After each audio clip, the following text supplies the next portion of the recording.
সামনে বিধানসভা ভোট আর তার ঠিক আগেই রাজারহাট নিউ টাউনের প্রাক্তন বিধায়ক সব্যসাচী দত্তের নিউ টাউনে উঁকিঝুঁকি রাজনৈতিক তাৎপর্য বহন করছে। বেশ কয়েকটি অনুষ্ঠানে আসা নিয়ে তৃণমূলের অন্দরে জল্পনা শুরু হয়েছে।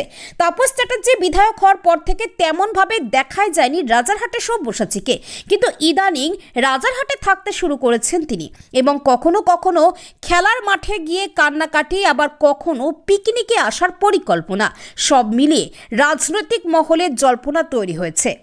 গতকাল সাপুরজি সংলগ্ন আমবাগানের মাঠে সব্যসাচী ঘনিষ্ঠ খৈরুল মোল্লার উদ্যোগে পিকনিকের আয়োজন করা হয়। সেখানে সব্যসাচী দত্তের আসার কথা থাকলেও শেষমেশ সেই পিকনিকে উপস্থিত থাকতে পারেননি সব্যসাচী দত্ত। পিকনিকে তার অনুগামীরা কি জানিয়েছেন জানাবো আপনাদের। কি বলতে পারবেন, আমরা কর্মী হিসাবে আমরা চাই, আমরা সব্যসাচী দত্তকে এখানে বিধায়ক হিসাবে দেখতে চাই।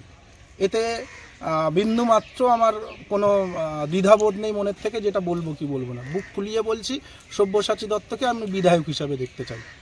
তো দল বলবেন আর সেটা সব্যসাচী দত্ত নিজে বলবেন। আমরা আমাদের প্রাক্তন বিধায়ক এবং নিউ টাউনে ধরুন এই ইকো পার্ক উনি যখন এমএলএ ছিলেন ওনার আমলেই হয়েছে, এই সরকার করেছে। আপনারা জানেন 211 থেকে যে লাভাটি পর্যন্ত যে রাস্তা সেটা ওনার আমলেই হয়েছে। আর এবং ওনার আমলে আমরা স্বাধীনতার পর থেকে রাজারহাট, তৎকালীন রাজারহাট যেটা রাজারহাট নিউ টাউন এবং রাজারহাট গোপালপুর একটাই কলেজ হয়েছিল, ডিরোজিও কলেজ। সেটাও তার বিভিন্ন ইতিহাস আছে, সেই প্রসঙ্গে যাচ্ছি না। কিন্তু 2011 বিধানসভার ভোটের পর থেকে তৃণমূল সরকার আসার পর থেকে 5 থেকে 6টা কলেজ হয়েছে। এপিজে আবুল কালাম থেকে শুরু করে এমআইটি ইউনিভার্সিটি, আপনার সেন্ট জেভিয়ার্সের ক্যাম্পাস, ইঞ্জিনিয়ারিং কলেজ ইত্যাদি। তো উন্নয়নের কাণ্ডারি, এত কিছু বলার কথা হলো আমাদের উন্নয়নের কাণ্ডারি রাজারহাটের মানুষ সবসময় তার সঙ্গে ছিলেন, আছেন এবং ভবিষ্যতে দল তাকে যে পদেই দিক না কেন আমরা যেভাবে কাঁধে করে নিয়ে চলছে আগামী দিনেও চলবে। আক্রমণ করে যারা বক্তব্য রাখছে তাদের ব্যক্তিগত স্বার্থ কিছু আছে। যদি মুখ্যমন্ত্রী মমতা বন্দ্যোপাধ্যায় তৃণমূলের ভবিষ্যতে যদি এখানে কোনো দায়িত্ব দেন সেটা মুখ্যমন্ত্রী দেবেন। আর একজন একনিষ্ঠ তৃণমূলের কর্মী হিসাবে মানে মাথা পেতে নেওয়া উচিত। যদি তার কোনো ব্যক্তি স্বার্থ থাকে তার সিঁদুরে সে মেঘ দেখবে, কর্মী হিসাবে সে মেনে নেবে, আলাদা কথা। আমরা চাই সব্যসাচী দত্তকে এখানে দায়িত্ব দিই।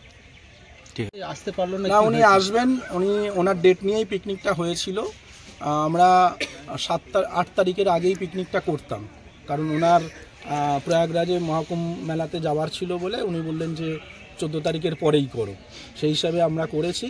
কিন্তু ইতিমধ্যেই ওনার কাছে হাইকোর্টের, এটা মিডিয়াতে বলা উচিত কি উচিত নয় জানি না, জাস্টিসদের বা হাইকোর্টে ওনাদের একটা গেট টুগেদার থাকে। দাদা নিজে একজন লয়ার, ওনার লাইসেন্স আছে, সেহেতু ওই গেট টুগেদারে উনি মানে বাধ্য হয়েই ওখানে গেছেন, সেই জন্য এখানে উনি আসতে পারেন। তা ভালো বলতে পারবেন। সব্যসাচী দত্তর উদ্দেশ্য বলেছেন বলে আমি মনে করি না, কারণ সব্যসাচী দত্ত রাজারহাটের দুবারের বিধায়ক হওয়ার আগে পঞ্চায়েত ভোটে ইনি পঞ্চায়েত ভোট করেছেন 2008-এ, 2009-এ লোকসভা ভোট করেছেন। এখন সব্যসাচী দত্তের ঠিকানা, স্থায়ী ঠিকানা হচ্ছে আমাদের রায়গাছি বটতলা সিদ্ধা গ্যালাক্সিয়াতে থাকেন। অতিথি মানে যারা বাইরে থেকে আসে, বহিরাগত। সব্যসাচী দত্ত রাজারহাটের ছেলে, রাজারহাটের মানুষ। এতে যে নিজের বাড়িতে যে থাকবে সে আবার অতিথি হলো কোথা থেকে?